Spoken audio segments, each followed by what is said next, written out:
இன்றைய முக்கிய நிகழ்வுகள். புதுச்சேரியில் நடைபெற்ற நாய்கள் கண்காட்சி, பல்வேறு வகை நாய்கள் பங்கேற்பு.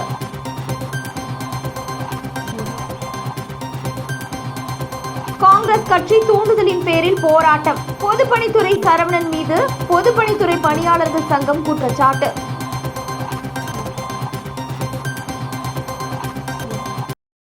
புதுச்சேரி அரசு கால்நடைத்துறை சார்பில் நடைபெற்ற நாய்கள் மற்றும் பூனைகள் கண்காட்சியில் லேப்ராடர், பொமேரியன், ஹன்சி, டேஷ்கன், டால்மூசன், டாபர்மேன், நாட்டு வகை நாய்கள் உட்பட 21 வகையான நாய்களும், பெர்ஷியன் உள்ளிட்ட பல்வேறு வகை பூனைகளும் பங்கேற்றன. இந்த கண்காட்சியில் நாய்களுக்கு நடைபயிற்சி, கட்டளைக்கு கீழ்ப்படிதல், பராமரித்தல் உள்ளிட்ட பல்வேறு பிரிவுகளில் போட்டிகள் நடைபெற்றது. இந்த போட்டியில் வெற்றி பெற்ற நாய்களின் உரிமையாளர்களுக்கு பரிசுகள் வழங்கப்பட்டது. குறிப்பாக சிட்டி என்ற நாய் அனைத்து பிரிவுகளிலும் முதல் பரிசை தட்டிச் சென்றது. இதற்கான பரிசளிப்பு விழாவில் கால்நடைத்துறை அமைச்சர் தேனி ஜெயக்குமார், சட்டமன்ற உறுப்பினர் அனிபால் கென்னடி கலந்து கொண்டு பல்வேறு பரிசுகளை வென்ற போட்டியாளர்களுக்கு பரிசுகளை வழங்கி பாராட்டு தெரிவித்தனர். இந்த விழாவில் துறையின் செயலாளர் யாசி முகமது சௌத்ரி மற்றும் பலர் கலந்து கொண்டனர். மேலும் நாய் மற்றும் பூனைகள் கண்காட்சியில் பங்கேற்ற பொதுமக்களுக்கு தங்களுக்கும் பிடித்த நாய் மற்றும் பூனையுடன் புகைப்படம் எடுத்து மகிழ்ந்தனர். கடந்த புதன்கிழமை அன்று காங்கிரஸ் கட்சி தூண்டுதலின் காரணமாக தொடர் வேலைநிறுத்த போராட்டத்தில் ஈடுபட்டு வரும் ஊழியர்கள் முதலமைச்சர் ரங்கசாமி மீது முற்றுகை போராட்டம் நடத்தியதற்கு பொதுப்பணித்துறை பணியாளர்கள் நல சங்கம் சார்பாக கண்டனம் தெரிவித்துள்ளனர். பிப்ரவரி 9 முதல் தொடர் வேலை நிறுத்த போராட்டத்தை நடத்தி கொண்டு இருக்கும் சரவணன், காங்கிரஸ் கட்சியின் தூண்டுதலின் பேரில் கடந்த 11 அன்று பொதுப்பணித்துறை ஊழியர்கள் சார்பாக போராட்டம் நடத்தி வருகிறார். கடந்த சில நாட்களாக போராட்டத்தை தொடர்ந்து நடத்தி வரும் சரவணன், கடந்த புதன்கிழமை காலை முதலமைச்சர் ரங்கசாமி சிங்காரவேலர் சிலைக்கு மாலை அணிவிக்கும் அரசு நிகழ்ச்சிக்காக வந்தபொழுது சரவணன் திடீரென முதல்வர் வாகனத்தை முற்றுகையிட்டு அங்கு கலவரம் ஏற்படுத்தும் விதமாக முழக்கமிட்டார். முதல்வர் அவர்களை தவறான வார்த்தைகளால் முழக்கமிட்டு அவரை அவமானப்படுத்தினார். இதனால் காவலருக்கும் விபிஎஸ் ஊழியர்களுக்கும் வாக்குவாதம் ஏற்பட்டு தடியடி செய்யப்பட்டது. இதனால் சரவணன் என்பவர் கைது செய்து அழைத்து சென்றனர். இதை அறிந்த முன்னாள் முதல்வர் நாராயணசாமி செய்தியாளர்களிடம் பேசுகையில், அதில் ஊதிய உயர்வு காங்கிரஸ் ஆட்சியில் இவர்களுக்கு 3200 ரூபாயிலிருந்து 9000 உயர்த்தி வழங்கியதாக ஒரு பொய்யான செய்தியை செய்தியாளர்களுக்கு தெரிவித்தார். இது அப்பட்டமான பொய். இதற்காக எங்கள் சங்கத்தின் வாயிலாக கண்டனத்தை தெரிவித்துக் கொள்கின்றோம். ஏனென்றால் எங்களுக்கு 3200 ரூபாயிலிருந்து 10,000 ரூபாய் ஊதியத்தை முதல்வர் ரங்கசாமி அவர் ஆட்சி பொறுப்பேற்ற பிறகு எங்களுக்கு வழங்கினார். பிறகு 10,000 18,000 மீண்டும் உயர்த்தி கொடுத்தார். முதல்வர் ஆட்சியில் 2 முறை ஊதியத்தை உயர்த்தி கொடுத்தது முதலமைச்சர் ரங்கசாமி அரசு மட்டுமே. இதில் யாரும் பங்கு கொள்ள முடியாது. இதில் முன்னாள் முதல்வர் நாராயணசாமி கூறிய ஊடக செய்தி அனைத்தும் பொய்யான தகவல். காங்கிரஸ் ஆட்சி காலத்தில் விபிஎஸ் ஊழியர்கள் 3200 ரூபாய் சம்பளத்தை கூட 18 மாதங்களாக போட முடியாத அரசாக இருந்தது. இவருடைய கைக்கூலியாக செயல்படும் சரவணன் நாராயணசாமி சொல் கேட்டு போராட்டம் என்ற பெயரில் முதல்வர் ரங்கசாமி மீது களங்கத்தை ஏற்படுத்தும் விதமாக போராட்டம் என்ற பெயரில் கலவரத்தை ஏற்படுத்தியுள்ளார். புதுச்சேரி பொதுப்பணித்துறையில் 80% பேர் போராட்டத்திற்கு கலந்து கொள்ளவில்லை. இதனால் காரைக்கால் மற்றும் ஏனாம் பிராந்தியத்திலிருந்து FTCLR ஊழியர்களை வரச்சொல்லி போராட்டத்தை நடத்தி கலவரமாக்கியுள்ளார்.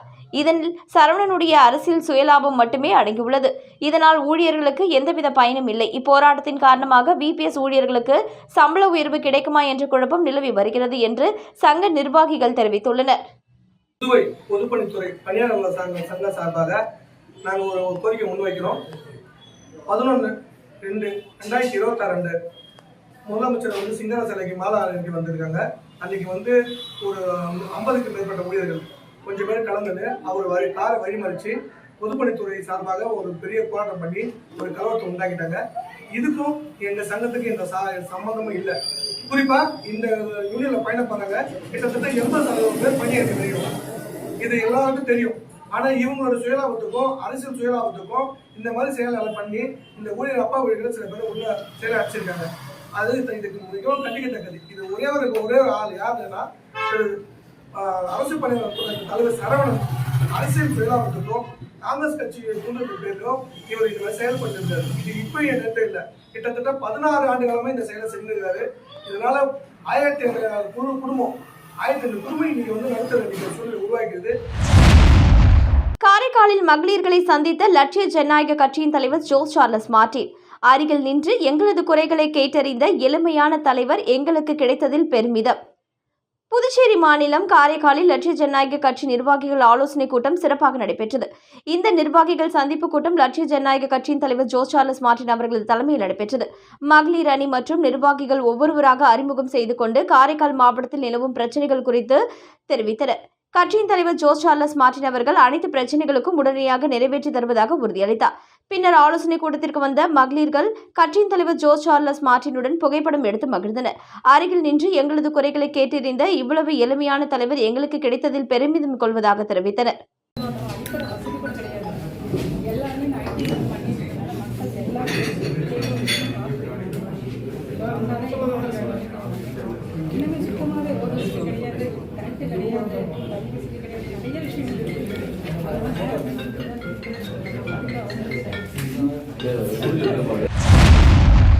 புதுச்சேரி காலாப்பட்டு தொகுதிக்குட்பட்ட திமுக நிர்வாகிகளிடம் ஆதரவு திரட்டினார் திமுகவின் செந்தில்.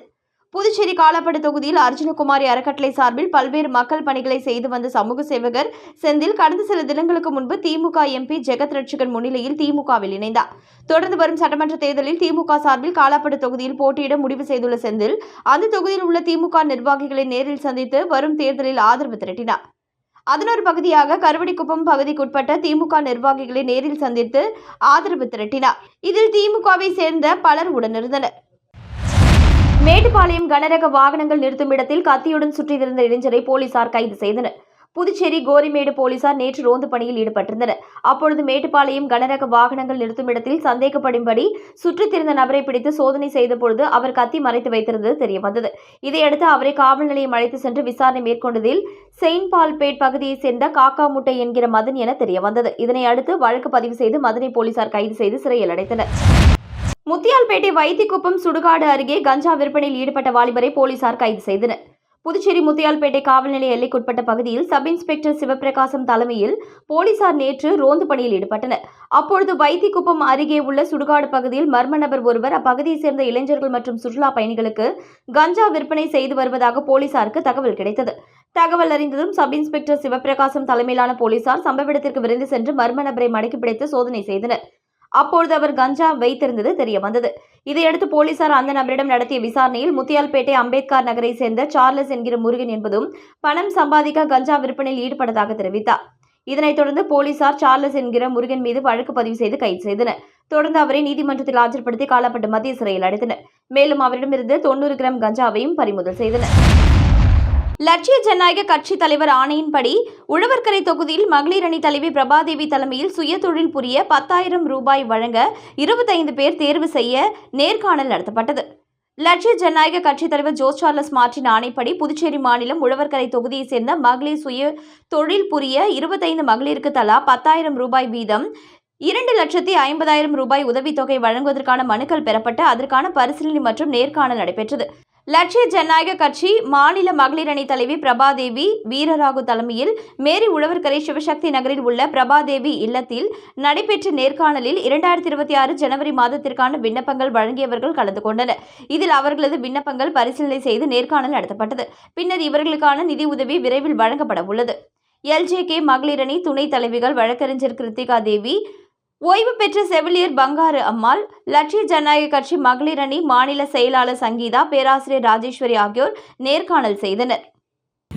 இந்த வருஷம் என்ன பண்ணோம்னா மகளிருக்கு முக்கியத்துவம் கொடுத்து மகளிர் இப்போ ஒரு இட்லி கடை வைக்கிறீங்க இல்லை ஒரு ஆளுக்கு ஒரு அமௌண்ட் 1,00,000 ரூபா கொடுத்தா அது ஒரு ஆளுக்கு போய் சேர்க்கணும். அதனால நம்ம பிரிச்சு கொடுக்கணும். பணம் எல்லாருக்கும் போய் சேரணும் அப்படின்றதுனால தான் நம்ம இந்த மாதிரி டிபேட் பண்ணுறோம். என்ன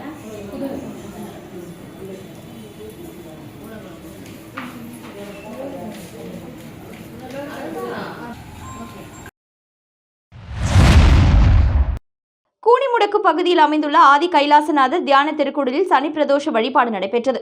புதுச்சேரி மாநிலம் கூனிமுடக்கிலிருந்து காட்டேரிக்குப்பம் செல்லும் பாதையில் தமிழக பகுதியான வழுதாவூர் சேரன் நகர் பகுதியில் எழுந்தருளியிருக்கும் ஆதி கைலாசநாதர் தியான திருக்குடலில் மாலை சனி பிரதோஷ வழிபாடு நடைபெற்றது. மேலும் சுவாமிக்கு பால், தயிர், இளநீர், சந்தனம், விபூதி, பஞ்சாமிர்தம், பன்னீர் உள்ளிட்ட பல்வேறு திரவியங்களால் அபிஷேகம் செய்யப்பட்டது. தொடர்ந்து உலக நன்மை வேண்டி நடைபெற்ற கூட்டு வழிபாட்டில் திரளான பக்தர்கள் கலந்து கொண்டனர். இதனைத் தொடர்ந்து சுவாமிக்கு பூஜைகள் செய்யப்பட்டு மகா தீபாராதனை காண்பிக்கப்பட்டது. வழங்கப்பட்டது. இதில் பக்தர்கள் திரளானோர் கலந்து கொண்டு சுவாமி தரிசனம் செய்தனர். தொடர்ந்து விழாவில் கலந்து கொண்ட பொதுமக்கள் அனைவருக்கும் அன்னதானம் வழங்கப்பட்டது. இதனைத் தொடர்ந்து சிவலிங்கம் சுவாமிக்கு எதிரில் நந்திக்கு பதிலாக அமைந்துள்ள பீடத்தில் பக்தர்கள் அமர்ந்து தியானம் மேற்கொண்டு இறையருளை பெற்றனர். பிரதோஷ வழிபாட்டுக்கான ஏற்பாட்டினை ஏற்றி போற்றியவர்கள் சுஜி, ஸ்ரீஜா, இஷான் குடும்பத்தினர் மற்றும் ஆதி கைலாசநாதர் தியான திருக்குடலின் நிர்வாகிகள் சிறப்பான முறையில் செய்திருந்தனர். வில்லியனூர் தில்லைநகர் பூங்காவில் லயம் சிலம்பம் அகாடமி மாணவர்கள் கண்களை கட்டிக்கொண்டு சிலம்ப அடவு முறைகளை தொடர்ந்து 45 நிமிடம் சுற்றி உலக சாதனை படைத்தனர். வில்லியனூர் தில்லைநகர் பூங்காவில் லயம் சிலம்பம் அகாடமி மாணவர்கள் கண்களை கட்டிக்கொண்டு சிலம்ப அடவு முறைகளை தொடர்ந்து 45 நிமிடம் சுற்றி உலக சாதனை நிகழ்வில் பங்கேற்றனர். இந்த நிகழ்ச்சிக்கு மோகித் கன்ஸ்ட்ரக்ஷன் மற்றும் காமாட்சி அம்மாள் அறக்கட்டளை நிறுவனர் ரவிக்குமார் தலைமையேற்று மாணவர்களுக்கு பரிசுகளை வழங்கி நிகழ்ச்சியை சிறப்பித்தார். மேலும் சிறப்பு அழைப்பாளர்களாக தேசிய நல்லாசிரியர் கலைமாமணி தண்டபாணி ஆசிரியர் வாஞ்சிநாதன் நற்பணி மன்றம் ராமன், குமுகாயம் நண்பர்கள் வட்டம் பரசுராமன், கவிஞரேறு வாணிதாசனார் கலை இலக்கிய பேரவைத் தலைவர் முருகன், பெஸ்ட் ஃப்ரெண்ட்ஸ் குழு சரவணன், வில்வம் ஃபவுண்டேஷன் தசரதன், வாசவி கிளப் விஜயன், ஓய்வு பெற்ற காவல்துறை அதிகாரி பஞ்சாட்சரம், சமூக சேவகர் தனசேகரன் மற்றும் பெற்றோர்களும் நிகழ்ச்சியில் பங்கேற்றனர். மேலும் நிகழ்ச்சிக்கான ஏற்பாடுகளை லயம் கல்ச்சுரல் அகாடமி சார்பில் சிலம்பம் ஆசிரியர் லயம் அன்பு ஜெகன் செய்திருந்தார்.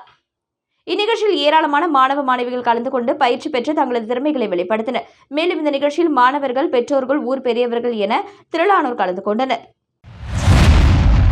ஒதியம்பட்டு ஸ்ரீ சத்குரு மகான் வண்ணார பரதேஸ்வரர் ஆலயத்தில் சனி பிரதோஷ பூஜை சிறப்பாக நடைபெற்றது. புதுச்சேரி மாநிலம் முருங்கப்பாக்கத்திலிருந்து வில்லியனூர் போகும் வழியில் அமைந்துள்ள மிகவும் பழமை வாய்ந்த ஸ்ரீ சத்குரு மகான் வண்ணார பரதேஸ்வர சித்தர் ஆலயத்தில் சனி பிரதோஷ வழிபாடு நடைபெற்றது. சனி பிரதோஷ வழிபாட்டினை முன்னிட்டு மஞ்சள் பொடி, அபிஷேக பொடி, அரிசி மாவு, பால், தயிர், இளநீர், சந்தனம் போன்ற பல்வேறு திரவியங்கள் மற்றும் கலச அபிஷேகம் செய்யப்பட்ட சிறப்பு அலங்காரத்தில் நந்தி மற்றும் மூலவருக்கு மகா தீபாராதனை நடைபெற்றது. இதில் சுற்றுவட்டார பகுதிகளில் இருந்து திரளான பக்தர்கள் கலந்து கொண்டு சுவாமி தரிசனம் செய்தனர். தொடர்ந்து விழாவில் கலந்து கொண்ட பக்தர்கள் அனைவருக்கும் அன்னதானம் வழங்கப்பட்டது. பூஜைக்கான ஏற்பாட்டினை ஆலய நிர்வாக அதிகாரி பர்குணம் மற்றும் ஆலய அர்ச்சகர் முத்து உபயதாரர்கள், ஒதியம்பட்டை சேர்ந்த ஆறுமுகம் குடும்பத்தினர்கள் சிறப்பாக செய்திருந்தனர். புதுச்சேரி ரெட்டியார்பாளையம் ஜவஹர் நகர் அருகே யோக்டோ ஃபவுண்டேஷன் நிறுவனத்தின் சார்பில் ஜவஹர் நகர் ஆட்டோ ஸ்டாண்ட் அருகே 4 ஆண்டுகளாக மதிய நேரங்களில் அன்னதானம் வழங்குவது வழக்கம். இந்த நிலையில் நேற்று 14ஆம் தேதி சனிக்கிழமையன்று மதியம் வழக்கம் போல யோக்டோ நிறுவனர் ஊழியர் அன்னதானம் வழங்கிக் கொண்டிருந்தார். அப்பொழுது பாவலர் நகரை சேர்ந்த ஆறுமுகம் என்பவர் மது அதிக அளவில் குடித்துவிட்டு வந்து அன்னதானம் வழங்கிய ஊழியரிடம் தகராறில் ஈடுபட்டார். அப்பொழுது ஆபாச வார்த்தைகளில் ஆறுமுகம் பேசியதால் இருவருக்கும் இடையே வாய் தகராறு ஏற்பட்டது. இதனைத் தொடர்ந்து இருவரும் ஒருவரை ஒருவர் தாக்கிக் கொண்டனர். பிறகு அங்கிருந்து கலைந்து சென்றனர். இதனைத் தொடர்ந்து ஆறுமுகத்தின் மகன் மற்றும் நண்பர்கள் சிலர் யோக்டோ நிறுவனத்திற்கு அத்துமீறி நுழைந்து அங்கு பணியில் இருந்த ஊழியரை சரமாரியாக தாக்கும் காட்சிகள் வெளியாகி பெரும் பரபரப்பை ஏற்படுத்தியுள்ளது. இந்த நிலையில் ரெட்டியார்பாளையம் காவல் நிலைய உதவி ஆய்வாளர் கலையரசு தகவலின் அடிப்படையில் வடக்கு பகுதி காவல் கண்காணிப்பாளர் ரகுநாயக்கம் உத்தரவின் பேரில் ஆய்வாளர் முத்துக்குமார் முன்னிலையில் உதவி ஆய்வாளர் கலையரசு தலைமையில் இரு தரப்பிடமிருந்து புகாரை பெற்று தீர விசாரித்து கண்காணிப்பு கேமரா காட்சிகளை வைத்து யோக்டோ நிறுவனத்திற்குள் அத்துமீறி நுழைந்து தாக்கியவர்கள் மீது வழக்கு பதியப்பட்டுள்ளது. மேலும் பிரச்சனைகள் ஏற்பட்டால் காவல் நிலையத்தை அணுக வேண்டுமே தவிர சட்டத்தை தன் கையில் எடுத்துக்கொண்டு நிறுவனங்களுக்குள் அத்துமீறி நுழைந்து பணியில் இருக்கும் ஊழியரை தாக்கும் கண்காணிப்பு கேமரா காட்சிகள் வெளியாகி புதுச்சேரி மக்கள் மத்தியில் இது பெரும் பரபரப்பை ஏற்படுத்தியுள்ளது. மீண்டும் இன்றைய முக்கிய நிகழ்வுகள். புதுச்சேரியில் நடைபெற்ற நாய்கள் கண்காட்சி, பல்வேறு வகை நாய்கள் பங்கேற்பு.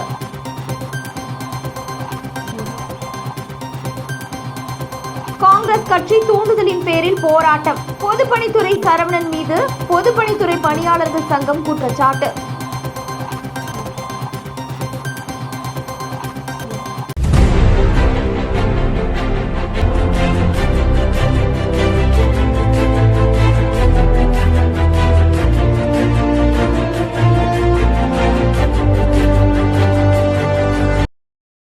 செய்திகளை உடனுக்குடன் தெரிந்து கொள்ள ஆஸ்கார் யூடியூப் சேனலை சப்ஸ்கிரைப் செய்யவும்.